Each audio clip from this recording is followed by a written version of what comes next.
हाँ, अब देखो क्वेश्चन नंबर 3 पे आए ना फटाफट। क्या पूछा है इसने क्वेश्चन में? Calculate the amount of annual depreciation. एक तो अपने को एनुअल डेप्रिसिएशन वार्षिक मूल्य आज कितना लगेगा वो कैलकुलेट करना है, और साथ में अपन को कैलकुलेट करनी है rate of depreciation under straight line method. ठीक है, एक बार मैं क्वेश्चन पूरा लिख देता हूं। कुछ बच्चों के पास जिनके पास बुक नहीं है ध्यान से देखें। क्या एक मशीन हमने सेकेंड हैंड मशीन परचेज की है भाई, सेकेंड हैंड मशीन परचेज की है अपन ने। कितने में परचेज की है? 96,000 में। फिर आगे लिख दिया spend 24,000 on it's cartridge.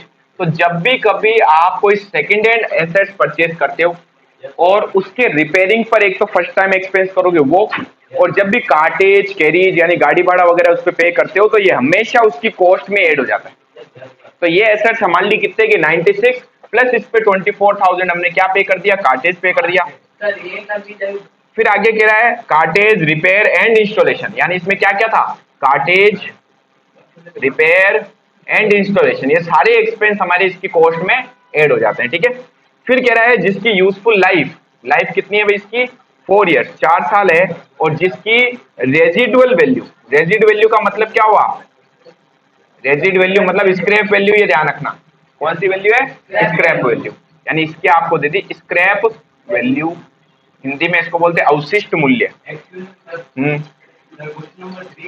Yes, 72,000। अब अपन को कैलकुलेट करना है एक तो पर एनम का डेप्रिसिएशन।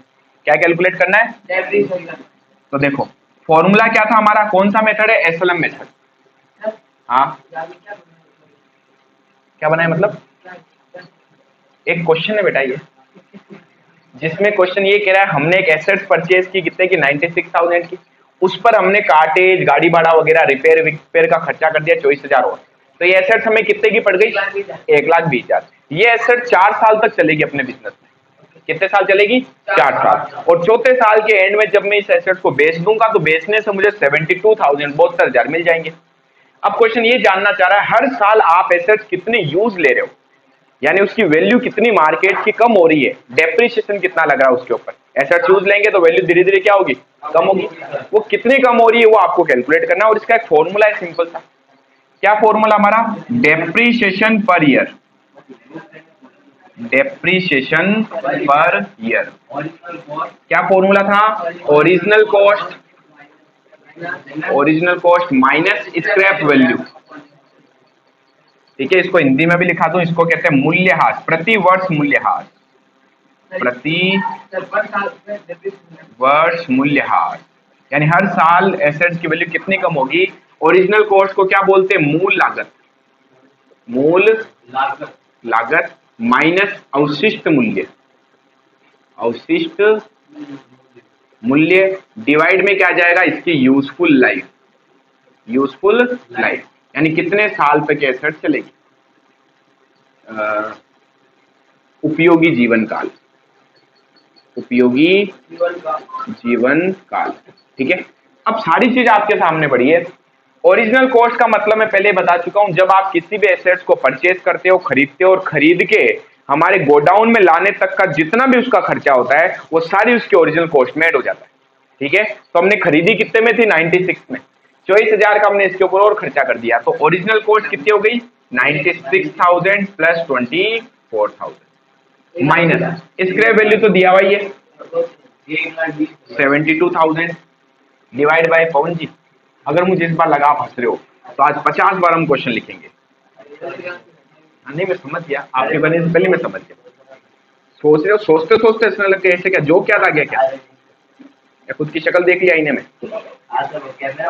1,20,000 सेल्फ भी ओपन हो गए। 1,20,000 माइनस 72,000 कितने बच्चे बताओ? 48,000 डिवाइड बाई 4। तो हर साल का डेप्रिसिएशन इसको काटोगे तो कितना आएगा? 12,000 पर ईयर। यानी हर साल हमारी ये जो एसेट्स है इसकी वैल्यू कितनी कम होगी? 12,000 12,000 12,000। अब क्वेश्चन ये जानना चाह रहा है कि ये जो 12,000 है ये हमारी ओरिजिनल कॉस्ट का कितना परसेंट है, यानी कितने परसेंट हम डेप्रिसिएशन चार्ज करें। ठीक है, तो फर्स्ट पॉइंट हो गया ये। दूसरा पॉइंट क्या पूछा?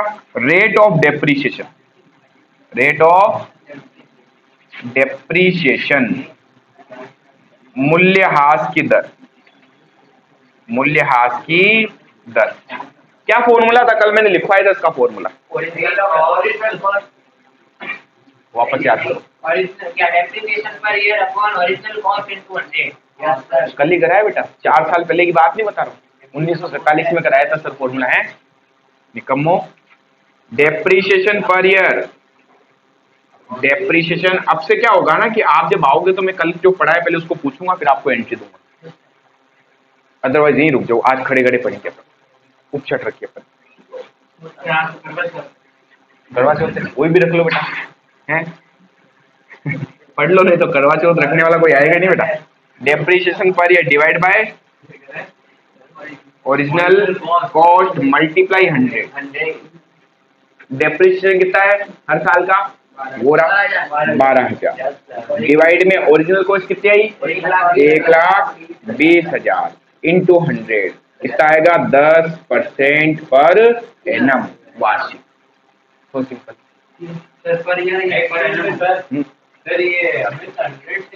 क्योंकि आपको जब भी परसेंटेज में किसी भी वैल्यू को कन्वर्ट करना है तो हमेशा 100 से मल्टीप्लाई किया जाता है। नहीं, परसेंटेज का मतलब क्या है, यानी प्रतिशत, हर 100 के ऊपर इतना परसेंट होता है, हर 100 के ऊपर ये वैल्यू है ना। यानी अगर मैं 100 के ऊपर 10 रुपए चार्ज करता हूं तो बताओ 1,20,000 पे कितने चार्ज करूंगा, ये निकालना अपने को, ठीक है, छाप दो। क्वेश्चन नंबर 4 में आओ। अब देखो क्या लिखा हुआ, ध्यान से पढ़ना, इंफॉर्मेशन भी बोर्ड पे लिख देता हूं।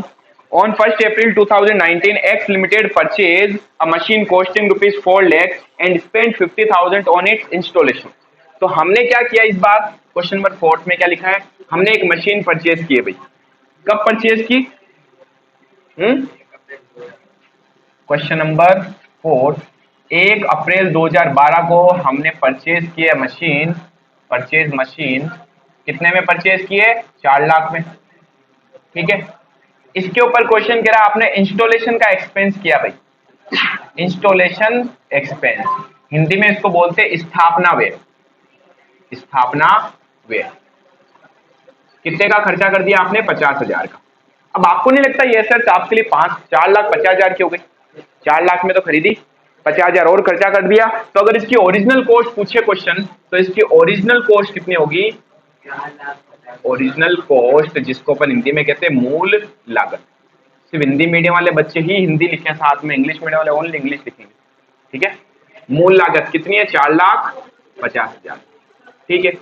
अब आगे क्वेश्चन कह रहा है यूजफुल लाइफ 10 साल है इसकी, यानी कितने साल तक चलेगी ये सेट, संभाल लिए, इसकी यूजफुल लाइफ जो है वो 10 ईयर्स है, 10 ईयर्स 10 साल, हिंदी में बोलते हैं उपयोगी जीवन काल।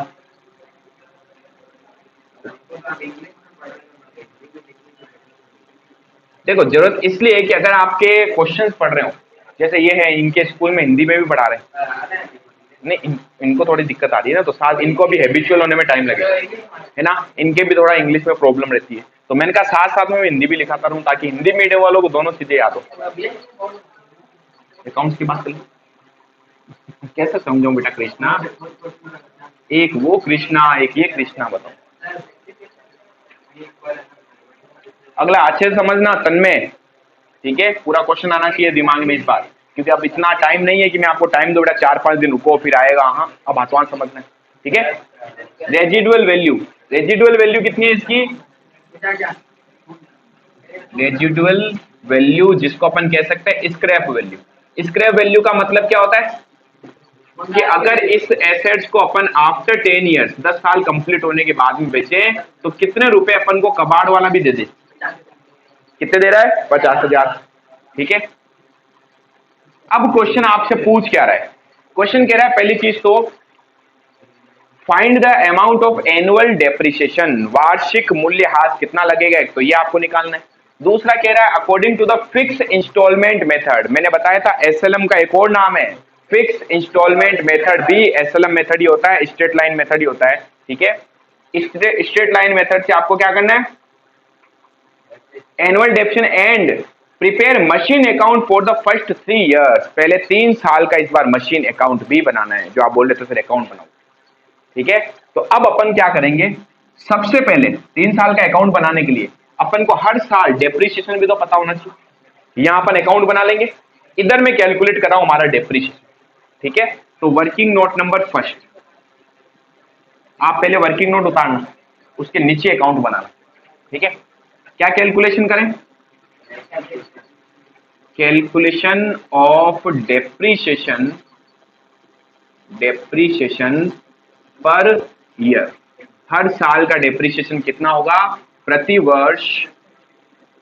वर्ष मूल्य ह्रास की गणना, ठीक है भाई। क्या फॉर्मूला है? Original cost minus scrap value upon useful life, ठीक है। तो बताओ ओरिजिनल कॉस्ट कितनी है एसेट्स की? समझना, कितने में खरीदा? 4 लाख में 50,000 का और खर्चा कर दिया। किसके ऊपर खर्चा कर दिया? उसको इंस्टॉल करने के ऊपर। जैसे मैं एक टीवी खरीद के लाता हूँ, टीवी को मैं टैक्सी वैक्सी में रखता हूँ, टैक्सी से मेरे यहाँ पर माल आता है, फिर एक आदमी बुलाता हूँ जिसको बोलता हूँ भाई टीवी भी सेट कर दे ठीक है। भारी टीवी था, छोटा मोटा टीवी नहीं था, भारी रोल रखना आपने। तो मैंने 1 लाख का तो टीवी लिया, 2,000 उसने मेरे से टीवी सेट करने के लिए लिए, 500 रुपए टैक्सी वाले ने ले लिए, तो टीवी मुझे कितने का पड़ गया? 1,02,500। आया समझ में? ये होती है ओरिजिनल कॉस्ट, समझ गए? तो अब ये देखो 4 लाख में तो अपन ने मशीन ली, उसको इंस्टॉल करने के ऊपर खर्चा कर दिया कितना? 50,000। तो ये एसेट्स मेरे लिए कितने की हो गई? 4.5 लाख। तो 4,50,000 रुपए की हो गई एसेट, ठीक है। अभी 450 कैसे है इसको भी लिख दें, 4 lakh plus 50,000 minus scrap value. जिस साल ये एसेट क्या हो जाएगी? भंगार हो जाएगी, ठीक है, खत्म हो जाएगी, यूज में आने लायक नहीं रहेगी, उस साल अगर मैं इसको बेच दूं तो मुझे कितने मिल जाएंगे? 50,000 रुपए। अब कई बच्चे कहेंगे सर आपको क्या पता, आप अंतर्यामी हो। बेटा हम बस एक है ना एस्टिमेशन लेके चल रहे हैं, एक अनुमान लेके चल रहे हैं कि इतना तो कम से कम मिलेगा ही मिलेगा। पता ये अमाउंट उससे ज्यादा भी हो सकता है, कम भी हो सकता है, ठीक है। बाबू जी भावुक हो गए, सुन रहे हैं? अरे तो भाई इधर समझ भी लो। Minus 50,000 divide by useful life कितनी है? 10 ईयर्स। तो क्या मैं कह सकता हूं 4.5 लाख की एसेट्स थी, 4,50,000, जिसपे डेप्शन लग गया कितना? 50,000। सॉरी डेप्शन क्या, स्क्रैप वैल्यू आ गई 50,000 डिवाइड बाई 10, यानी 4 लाख रुपए की एसेट्स थी, 10 साल चलेगी तो हर साल इसकी वैल्यू कितनी कम होगी? 40,000। 4 लाख की एसेट्स है, 10 साल तक चलेगी, धीरे धीरे उसकी वैल्यू कम होगी। तो बताओ हर साल कितनी कम होगी? कॉमन सेंस भी अगर पूछे आपसे तो भी आप बता सकते हो सर हर साल 40,000 रुपए कम होने वाले, तभी तो 10 साल में जाके इसकी वैल्यू क्या आ जाएगी? 0। तो 4 लाख डिवाइड बाई 10, हर साल कितने डेप्शन लगेगा? 40,000 रुपए पर एनम मतलब प्रति वर्ष, वार्षिक। अब क्वेश्चन ने कहा मशीन का अकाउंट बनाना है। अकाउंट बहुत ईजी है, खरीदा उसको लिखो, साल के एंड में सीधा जाओ, डेप्रिसिएशन चार्ज करो, बैलेंस निकालो। ये 3 स्टेप में अपने को करना है। देखो अभी तो बहुत इजी इजी क्वेश्चन आ रहे हैं, आगे जाके आप क्या क्या रामायण पढ़ोगे। एक साथ और एसेट खरीद ली, 2-2-3-3 आ गई, 2-2-3-3 एसेट पे डेप्शन लगाएंगे अपन, है ना, उनकी वैल्यू निकालेंगे, एसेट सेल भी करेंगे। सेल करने पर सबसे बढ़िया वाली माताखोरी होगी, समझ। अभी तो बेसिक है, ये एबीसीडी भी नहीं है अल्फाबेट्स की, इंग्लिश की एबीसीडी भी नहीं है अभी तक, है ना वैसे। तो अब अपन को बनाना क्या? मशीन का अकाउंट। मशीन अकाउंट,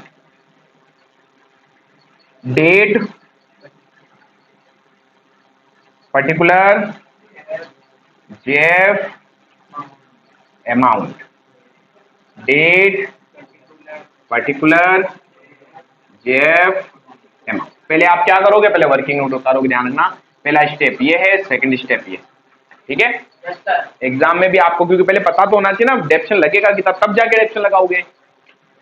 चलिए अब इसका फॉर्मेट पता है ना, डेट मैं आगे एक बार लिख रहा हूं, बार बार मैं नहीं लिखूंगा, particular, JF, amount, date, particular, JF, amount. इधर आ जाओ।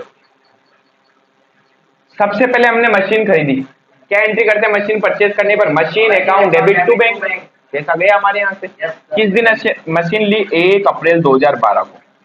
क्या लिखेंगे? To bank, to bank account, कितने के लिए? 4 लाख।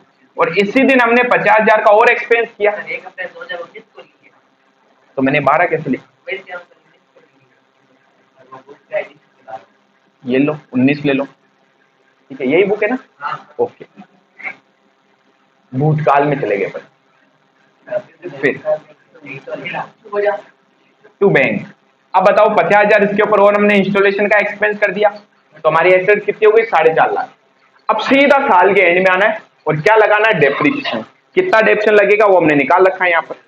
डेप्रीशिएशन लगने से एसेट्स की वैल्यू क्या हो जाती है? कम। क्या हो जाती है? कम।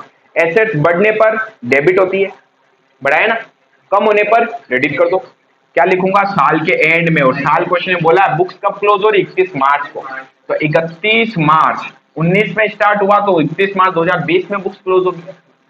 क्या लिखूंगा? By depreciation. कोई दिक्कत नहीं, वैसे अलग अलग लिखना चाहिए।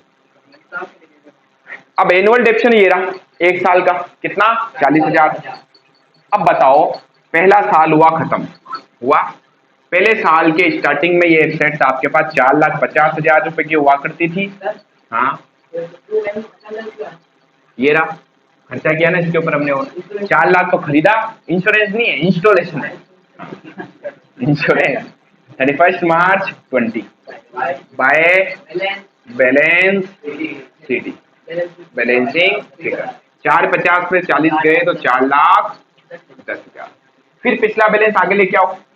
किस तारीख को? ये 31 मार्च 2020 को खत्म हुआ, तो नई बुक कब से स्टार्ट होगी? 1 अप्रैल 2020 से, अगले दिन। क्या लिखेंगे? पिछला बैलेंस आगे आएगा, टू बैलेंस सीडी। पिछले 5 दिन से अपन ये अकाउंट बना रहे हो, ऐसा का ऐसा ही बना रहे, फिर भी हमारी खोपड़ी में अगर नहीं घुसे तो बेटा बादाम बादाम खाओ, है ना? घुस गया, वेरी गुड, बोलो।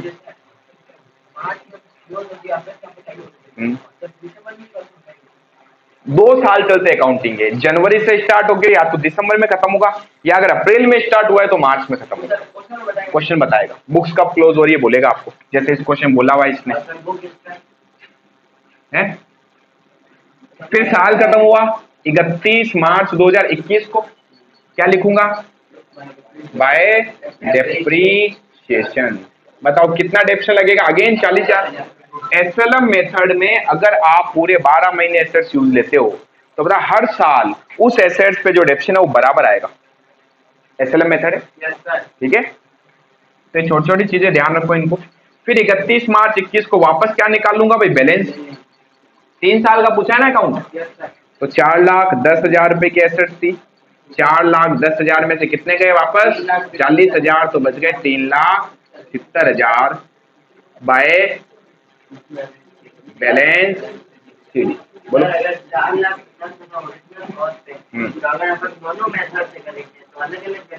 आएगा डब्ल्यूडीवी में डेप्रिसिएशन कम आएगा क्योंकि है ना रिटर्न डाउन वैल्यू पर लगता है, इसलिए अपन क्या कहते हैं? रिटर्न डाउन वैल्यू मेथड में डेप्रिसिएशन धीरे धीरे कम होता जाता है। बट एसएलएम मेथड, एग्जाम में क्वेश्चन बनते हैं इसके, एसएलएम मेथड में डेप्रिसिएशन हर साल बराबर आएगा अगर आप पूरे 12 महीने यूज लो।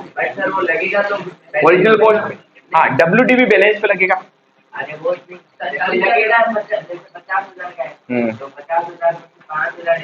45 बच गए, माइनस इसी साल की वैल्यू में, माइनस में सेम ईयर वाली वैल्यू, 3 साल। फिर 1 अप्रैल 2021 को वापस बुक स्टार्ट होगी, क्या लिखेंगे? To balance BD, 3,70,000। फिर साल खत्म होगा 31 मार्च 22 को, फिर डेप्रिसिएशन चार्ज करूंगा, क्या लिखे? Bye depreciation. बाय डेप्रीशिएशन कितना लगा?